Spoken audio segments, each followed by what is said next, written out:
Et je pense effectivement que ça devrait être une pratique généraliste de tous les professionnels de santé, même si probablement il faut un peu d'expérience clinique pour pouvoir transposer après les modèles sur des situations cliniques que l'on a. Par exemple, peut-être pour les jeunes étudiants, ils ne peuvent pas comprendre toute la profondeur parce que s'ils ont du mal à se projeter sur certains patients, mais c'est vrai que c'est une pratique qui devrait normalement être généralisée. On aimerait que beaucoup de gens aient suivi le séminaire, ou en tout cas le travail qu'a fait le Neuil Group a été vraiment important pour changer justement la perception des cliniciens sur leur pratique et la manière aussi de comprendre le patient, parce que du coup, encore une fois, on essaye de s'adapter. Les exemples de douleurs aiguës, ils en parlent aussi dans le livre, avec les douleurs des militaires qui ont pris des balles ou qui ont des membres amputés, etc.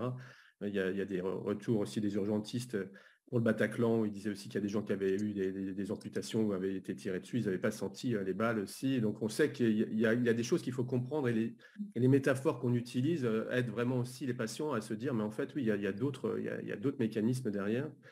Et je pense que pour les praticiens, c'est vraiment fondamental de maîtriser ça. Peut-être je peux avoir une réponse plus globale qui serait: tout le monde peut être touché, même si on n'a pas énormément d'expérience. En fait, pour moi, c'est une approche qui n'est pas, c'est pas un outil, à un moment donné, une formation, c'est fait, c'est fini, je tique, enfin voilà, je coche la case et ça y est, c'est fait. C'est-à-dire que cette formation, aujourd'hui, je la transmets, alors pas cette formation-là, mais cette approche très globale de la douleur, je forme un institut de kiné.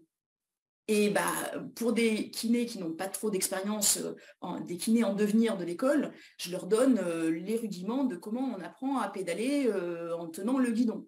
Et puis bah, petit à petit, ils apprendront à pédaler en lâchant les mains du guidon, jusqu'à peut-être le faire les yeux fermés, jusqu'à le faire dans plein de contextes différents. Et je pense qu'en fait, la formation, elle s'adresse à tout le monde, mais chacun va venir y chercher ce qu'il est en mesure de pouvoir accepter à ce moment-là. Parce que c'est une formation qui est assez chamboulante aussi. Donc, qu'est-ce que je suis en mesure d'accepter, de digérer à ce moment-là et de mettre en pratique? Et donc, cette formation, à un moment donné de ma pratique, quel que soit mon fil de carrière professionnelle, va me toucher. Et ça peut être intéressant. Et donc, il y a régulièrement, c'est pas systématique, mais j'ai déjà plusieurs participants qui sont revenus sur une session quelques années après.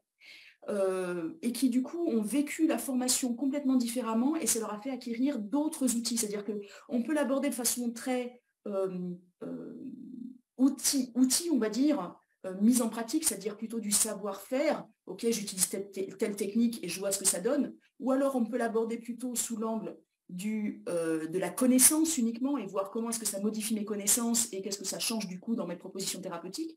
Ou alors on peut l'aborder, et ça souvent ça se fait plutôt quand on a plus d'expérience, sous l'angle du savoir-être, c'est-à-dire comment est-ce que ça me modifie moi, comment est-ce que ça modifie ma posture de vie en général, et surtout ma posture de clinicienne face aux particuliers, aux patients, mais aussi face à d'autres professionnels de santé, dans mes transmissions de manière générale.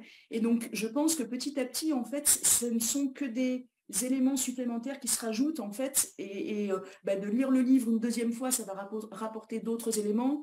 Peut-être d'entendre ce live, pour ceux qui sont présents, qui sont déjà venus au cours, là, il me semble que certains en ont déjà fait, ben voilà, peut-être ça vous donne des éléments supplémentaires. Et donc, l'idée, c'est à chaque fois ces briques-là qui se rajoutent. C'est un cours, en fait, multifacette, et c'est un cours qui n'a jamais deux fois la même coloration.